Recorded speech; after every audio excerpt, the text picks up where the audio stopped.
Good Thursday morning, everybody, and welcome once again to Arnie's Fantasy World of Sports. And it's good to be with you this morning. Lenny, thank you again for how you start off our day. And the chat room full this morning.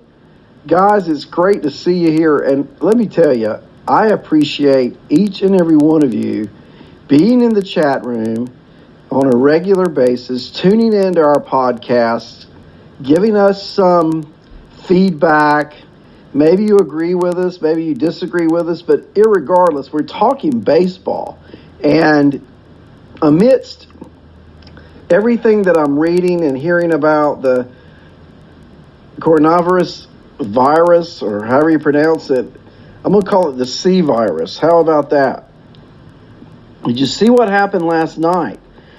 By now you've heard the NBA has suspended its season indefinitely, or rather, quote, until further notice, after Utah Jazz Rudy Gobert was found to be carrying the virus. So the NBA came out last night around 9:30 Eastern Time and said that they are suspending all play following the conclusion of last night's games. Wow. I know this happened. The Atlantic Coast Conference basketball tournament. And let me tell you, North Carolina, college basketball is king. You've got North Carolina, you've got Duke, you've got North Carolina State, all within, 20 miles of one another. And the ACC said yesterday that they're going to play the games in Greensboro, but fans can't come. So you're going to see a conference tournament, quarterfinal, semifinal, and finals without anyone in the gymnasium. Okay, that's why I want to talk baseball this morning, because I got to give a little opinion here. You know that's coming, right? I hate to see people get sick, but I just traveled to Nashville, Tennessee. I flew, ladies and gentlemen, out of Raleigh-Durham International on Saturday, and I flew back into Raleigh-Durham from Nashville, Tennessee last night, and no one was wearing a mask on the plane. No one was coughing. The flight was full, and I feel fine. And I did the same thing on Saturday, flying to Nashville. So let me just give you a different perspective. I'm not panicking. I'm going to live my life. I'm sorry for people who are sick. I truly am. I'm not making light of the situation. But I'm not going to shut down. I remember what Roosevelt said during, World War II started. We have nothing to fear but fear itself. I know this is a serious disease, and I'm not making light of that. However, I go into the airport in Nashville, Tennessee. It's packed. I leave yesterday. It's packed. I mean, absolutely busting at the seams, packed. So I'm hoping baseball does not do the same thing and say we can't go to games. We're in the United States of America, right? And people get criticized for much less than what I'm saying this morning. And you may disagree with me, or you may agree with me. And I know we got to be safe and not be stupid. I get all that. But there were a lot of healthy folks in Nashville Airport yesterday, guys. So let's talk some baseball, and let's play some games, and let's go to some games, right? Because some of the best thing about baseball is not watching it on TV, but going to the ballpark and watching it in person. And frankly, I'm ready for some of that. Aren't you?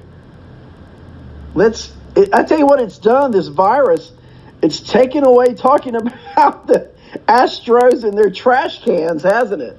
Really? I mean, that's how I see it. I mean, I've not been reading so much about the Astros scandal lately. Not in the last few days. Let's talk about some pitchers. How about Kenley Jansen? Dodger closer Kenley Jansen. He's having a great spring. I know it's spring training. But we're going to talk about players today, and everybody's stats are in spring training. So do we say that about everybody? Oh, it's spring training. I think it's positive that Kenley Jansen yesterday threw a scoreless inning against the Brewers. Now, he allowed a hit, okay? Didn't walk anyone, and he struck out a batter. And his ERA this spring in the Cactus League is sitting at 1.50. That's right, 1.50. And he struck out 11 batters over his 6 innings of work this spring. Now, I know there's risk in drafting Kenley Jansen, but he's playing on undoubtedly the favorite to win the National League, the Dodgers, and he's going to get a chance to pick up plenty of saves in 2020. And here's what I think the Dodgers do with him. I think he keeps the closer role. I think occasionally you may see Treinen get an opportunity at to get a save. Okay? I don't think that Jansen saves every game this year, but I think he saves 90% of them, and the other 10% probably just to give him some extra rest. I think Kenley Jansen, from what I'm seeing this spring, and I watched what he did yesterday, I think Kenley Jansen can be a real steal in a fantasy draft because I don't think he's going high at all. I think he's going late. And when you're rounding out your bullpen, why not take a flyer on Kenley Jansen? I tell you what's a smart move, really, is to draft Kenley Jansen and Blake Treinen, particularly if you're in a save holds league where you'd have Jansen to get the save and Treinen to get the hold. Just throwing that out there. How about another pitcher, another reliever? Have you ever heard of Kirby Yates? Sure we have.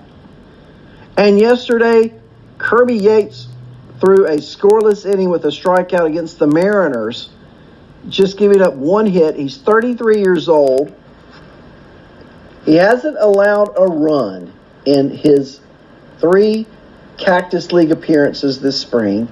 He had an 1.19 ERA last year. He's one of the best closers in all of baseball. And probably, I think, goes second in the draft among closers right after Milwaukee's very own Josh Hader. Kirby Yates, he's got the ballpark factor. He's got a year under his belt where we've seen him really be a great closer in San Diego. How about another pitcher? I'm on the pitcher kick this morning, right?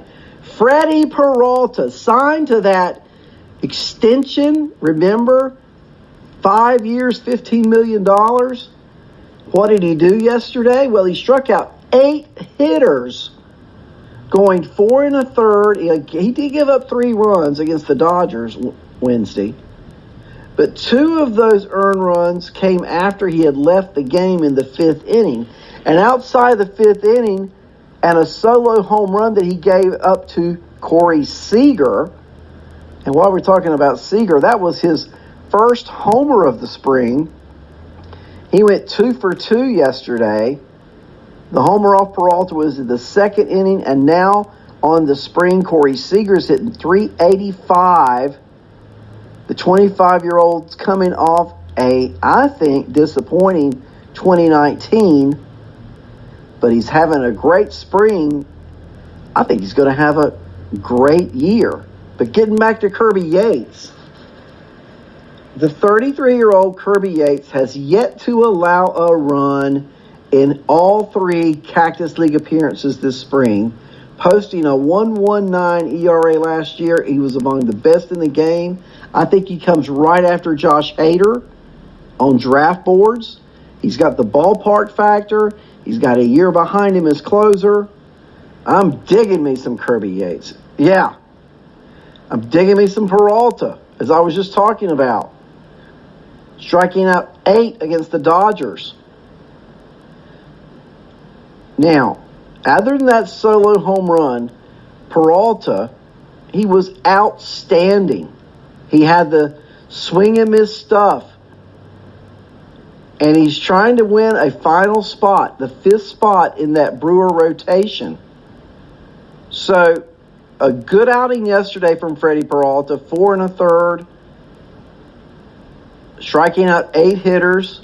So we've covered Kenley Jansen. We've covered Kirby Yates twice almost. I've talked about him a lot. I really like Kirby Yates. He's my favorite reliever in fantasy.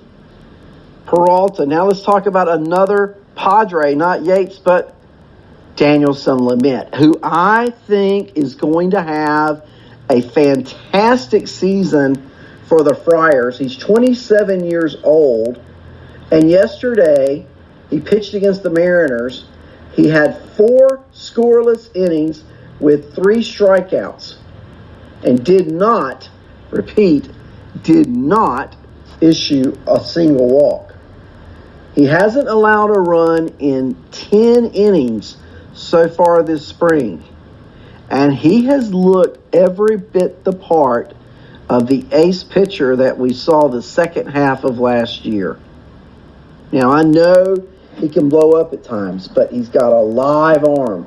He throws the ball in the upper 90s. Keep your eye on Danielson Lamet. I think it's going to be well worth it for fantasy this year.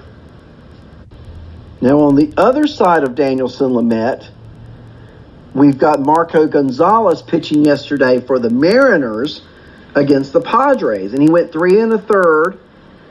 Now, his previous start, what's significant about the 3 1/3? I'll tell you what's significant.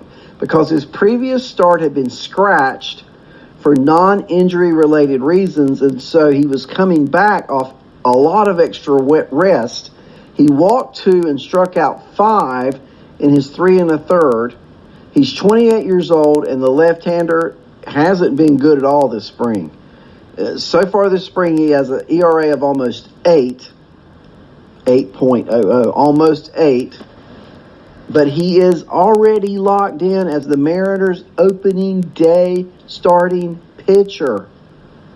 Are you kidding me? Marco Gonzalez? No, I'm not kidding you. I'm telling you the truth. Really? Yes, I am. Okay, Marco Gonzalez is going to be the opening day starter. He's the number 1 pitcher in the rotation for the Mariners. So is he worthy of a draft pick? So say you, let me know. Walker Buehler, pitching for the Dodgers yesterday against the Brewers, he walked 3. That's not good, Walker, walking 3, and struck out 4 over 4 innings of 1-run baseball against the Brewers yesterday. He couldn't find the strike zone. He just couldn't. Now, his ERA in Arizona on the spring sits at 3.24. He's going to open the season as the second starter. Clayton Kershaw already announced to be opening day starter. And I just see nothing but upside with drafting Mr. Walker Buehler. Let's stay in the Cactus League, and let's take a look at Cub pitching great Yu Darvish, who allowed 1 run over 3 innings with 4 strikeouts in his Cactus League outing on Wednesday against the Padres. Now, Darvish didn't have his best command. He also allowed 3 walks. And he fell behind a lot. He was pulled in the 4th inning after hitting the 70-pitch mark. Now, he's 33 years old. He has an ERA of 3.60 in the Cactus League. and he'll either be opening day starter or the second